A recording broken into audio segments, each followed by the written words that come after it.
Michael, we have the Secretary's emails. She provided 55,000 pages of them to the State Department. They provided the 900 pages relevant to Benghazi to us. We have looked at those. There is nothing at all corroborative of any of these conspiracy theories, any of the stand-down orders that Ms. Issa claims were issued. There's no evidence of that, and that, I think, is what we don't want to lose sight of. Isn't this a problem of control? In other words, you have that which she gave you. So the decision has now been made further upstream in terms of what's being released to your committee, as compared to a scenario where she would have maintained 2 accounts, 2 phones, one to plan Chelsea's wedding and to set up dental visits, and the other for all her official business. And when you make a request, here you go. It simply gets handed over. Well, yeah, as a matter of law, we have moved, as of last year, to a requirement that official emails be used for official business. But we have to evaluate and consider the Secretary under the standard of what was the law at the time. And the law at the time was she could use her personal email as long as she preserved it. And given the fact that she provided 55,000 pages, she clearly did preserve her emails. And mind you, this was not provided in response to a New York Times article or anything else. This was provided last year when a request went out from the State Department to all former secretaries. And she has given more records than any other prior Secretary of State. So she followed the law in place at the time, and that's, I think, the relevant point. Congressman Issa, doesn't he have a point when he says, look, Jeb Bush was also using an account like that, Colin Powell was using an account like that?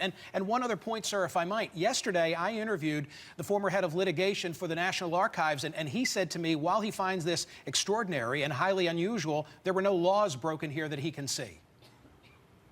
Well, the requirement to preserve is a requirement and an expectation to preserve in government hands, not in your own hands. Hillary Clinton's statement that, she met the requirement of preserving would be like somebody paying their income taxes 5 years late and say, but I kept the money on hand for that eventuality. The fact is that the ordinary practice, a practice that goes back many, many years, is that if you use a non-government email, you forward it to your official account or you print it out, and that preserves them, and it's left in government hands. She left office with her documents. That's not preserving for freedom of information discovery. The fact is there were 3 subpoenas issued while I was chairman. Some of these documents clearly would be responsive to it. They were never produced. 2.5 years ago, 4 brave men died at Benghazi, and in fact, Adam Schiff is talking about spending money. One of the reasons that there's a select committee is that we got double talk and false statements for years from this administration, and the existence of these emails was hidden throughout the rest of her tenure and beyond. So did she comply with the public integrity requirement? No, she didn't. Did she break a law for which there's a penalty? Not really. But there's a big difference between being open, transparent, honest, and having public integrity, and only when you get caught do you turn in documents. And I think, Michael, your big point was we only have the documents. We only have the documents she gave us. That's not the basis. Normally, an inspector general searches through all documents to find which ones are appropriate. You don't necessarily ask the person Congressman to Schiff to respond. And as part of your response, address this. Hasn't this unforced error now allowed the, quote, Benghazi issue to be transformed from something that appeals only to partisans, that's something that will dog her all the way through the 2016 race? First of all, to my colleagues' points, the fact is that all prior secretaries of state, from Clinton going back, have all maintained personal email accounts. She was the first, I think, to submit those personal emails to the State Department.